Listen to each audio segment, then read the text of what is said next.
welcome to Twin Talk. This is Joy, and I'm here with my sister Angie. Today we will be discussing The Housemaid by Sarah A. Denzil. It's 296 pages, and if you're going to listen to it on Audible or somewhere else, the listening time is 9 hours and 2 minutes. It was published on May 25th of 2021. So before we even start, I want to make sure that the listeners know that there are actually two books called The Housemaid. One is a series by Frida McFadden, and I've read a lot of really great reviews, so I'm hoping to read that series one day. But this one that we're talking about is The Housemaid, and as far as I know, there's only one book. It's not a series, by Sarah A. Denzil. So this is kind of funny. So when I went to look up the reviews, several of them mentioned that they had read the wrong book. So I'm going to let Angie read. That's something I would do. Me too. So this is a review on Goodreads by a lady named Julia Paratus that Angie's going to read. Okay, so Julia Paratus says, when Kat tells you to read The Housemaid for book club and you realize 46% of the way through that it's the wrong book. First half was boring, but honestly, I didn't love the writing at all in the second half, but the plot wasn't half bad, LOL. So that is funny because it reminds me of a story where everybody kept telling us about this movie called Split. It's about this guy with split personalities, and it's supposed to be scary. And Jeff and I looked it up, and we found a movie called Split. And we kept waiting for something scary to happen, and we're like, this seems more like a comedy. And it turned out it was a bowling movie. Oh, wow. Like a Split. So the whole time we keep waiting for something to jump out at us or get, and I'll never forget that. That's funny because we went bowling the other night and I had lots of splits. Oh, yeah. Well, Kelsey O. had this to say about reading the wrong book.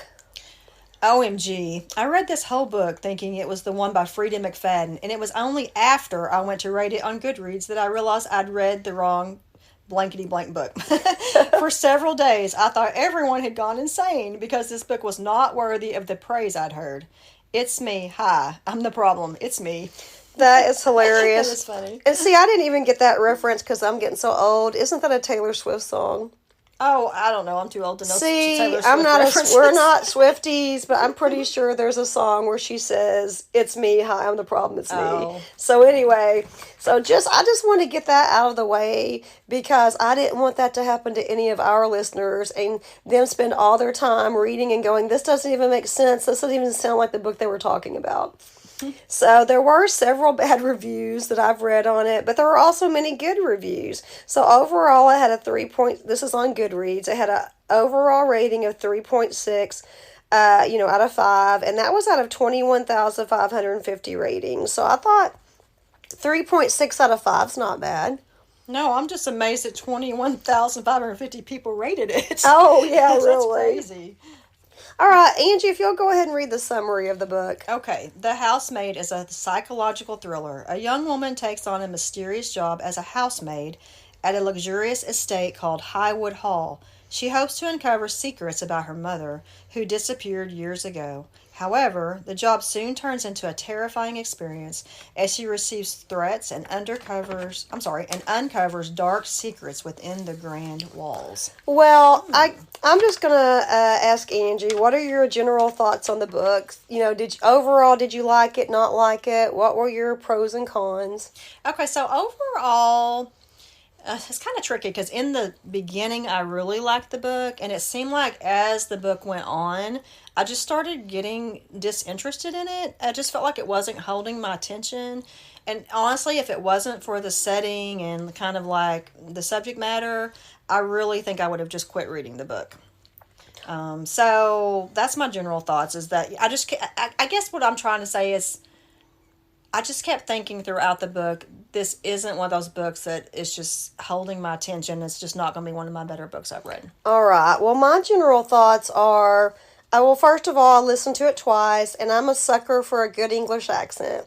So the girl that read the book has an awesome English accent. So I don't care. She could be reading the telephone book or a cookbook, and I would just sit there and listen because I love hearing her read. I love hearing her talk. So right off the bat, I'm like, okay, love the accent. Now, I did listen to the book more than one time because we were going to do this podcast, and I had forgotten so much of it. As always, and I've just found this to be the norm. And I think we've talked about this so many times. I enjoyed it so much more on the second time through. I paid more attention to the writing, to the characters. And maybe I'm too simplistic, but give me a big gothic mansion in England, a wealthy family with interesting characters. There's secret passageways, paintings with peepholes. There's lots of twists and turns. I felt like it was well written, but maybe I'm not that much of a literature snob as everybody else. So I'm like, what's not to love? Anything to do with a big gothic mansion, I'm all in. Okay, So, I have to interject something all here. right. So you've got you just said what's not to love. Well, I just got to be honest here. A lot of those things she was doing, okay, they're in the big mansion. They've got the peepholes. They've got the secret passageways. I'm thinking, okay, that's all great. Been done 1,000 times before. You know, Hasn't really. well, Maybe yeah. 500 times. Yeah. Okay, And I just maybe. kept thinking, okay, it's okay. I'm going to give her some leniency that she's using, all your typical mysterious cliches and things like that. Can I just stop you right here? No, you cannot. Go ahead. I'm thinking about the Hallmark Christmas movies. Yes. All yes. the cliches, but how many times are we a sucker Yes. that we'll go watch, Okay, you just made my point. Right. I was thinking the whole time, okay, this feels like it's all been done before. Gimmicks, It's kind of cliches. gimmicks and cliches, but I'm kind of a sucker for it, so I'm going to keep on reading it. That's kind of how I look at it. Gotcha. That's how I am. I see my next mistletoe Christmas from Hallmark or whatever. Miss Holly Mistletoe, big city lawyer, falls for the Christmas tree farmer, widowed. I get it. And I'm like, oh my gosh, can't they come up with something new? But what I'll do, I'll sit and spend 2 hours of my life watching that stupid movie. Yeah, we got to watch the guy with no shirt buff his boat that he's building out of his barn. So having said all that, yes, there's lots of cliches, lots of things. But if you're into these type of things, I like the storyline. It kept me interested, and I would recommend the book. But I have a question for Angie. If you had a chance to be a maid for a wealthy family, like a big gothic mansion in England, for 1 month or even a whole summer, would you do it? What a great question, Joy. Honestly, I knew this question was coming, so I actually gave it a little thought. And if I was like 18 to 20, the answer is absolutely yes. Yes. Now I'm 54 and my feet hurt. The answer Right. is no. And I'm thinking about physical things, of course. Right. And by the way, my feet have not hurt in the past week. Yay! I don't know why I'm telling It's a you Christmas this. miracle. It's a Christmas miracle. And if someone's been praying for me, thank you. But anyway, I think it would be so cool, but after a while, it depends on your age. Yes, I would have when I was younger. Yes. I have the same exact answer. Really? Yes, if I were in high school or even college age, I would have jumped at the chance. I would have gone and maybe probably secretly tried to explore, make a little money, soak in the culture. But now I'm just too old, and honestly, it's a pride thing too. I don't like the thought of people looking down on me.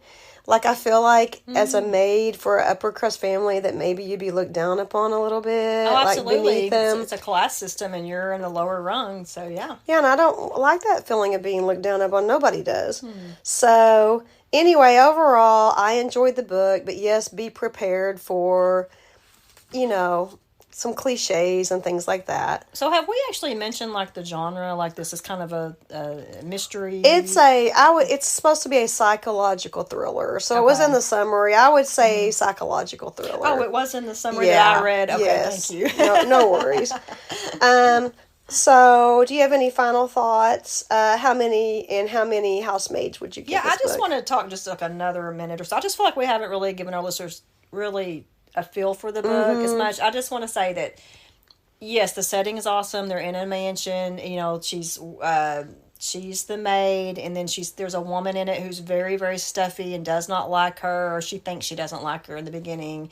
And so there's a lot of really good characters in there. And of course, you got the wealthy owner and his son. So there's a lot of really good characters. So yes, you're totally in this English setting with the status of all the different, the owner versus the maids and the help. You got all your underclassmen, however you say it, I don't know. So, and then there's just, her mother died mysteriously. I know we mentioned that in the summary. So that the whole book is about her trying to figure out what happened to her mother, and there's a lot of connections to that tied to this house. So yes, throughout the book, you're wondering, how is this all tied together? So that's what keeps it interesting and what keeps you wanting to keep reading it, is because you're trying to figure out how all these how everything ties together. It's definitely a mystery. Yes.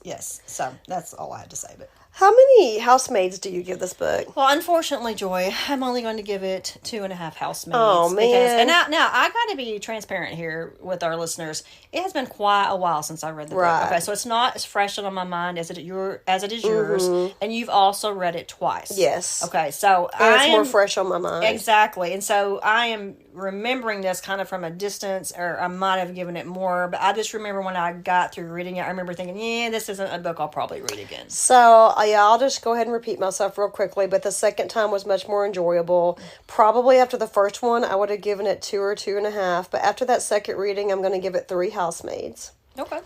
So, on a different note, it is December 31st, 2024. Tonight we're going to ring in the new year. We're going to ring in 2025.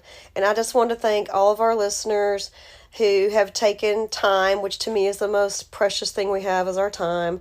And thank you for listening to our books. And anytime you guys want to give us opinions or give us ideas for other books to read, feel free to reach out on our Twin Talk page on Facebook and let us know. Yeah, and also now in the actual on our Buzzsprout page, they have a new feature now that you can actually text us. So that is a great way to get in touch with us if you ever want to just, like she said, comment or recommend a book, or if you just have anything you want to say about any of our podcasts. It's real simple. You just click on the link that says text me, and it goes directly to our phone. So once again, thank you so much for listening. We hope you guys have had a great 2024, and here's looking to a great 2025. And we will thank you for listening, and we will see you next time on Twin Talk.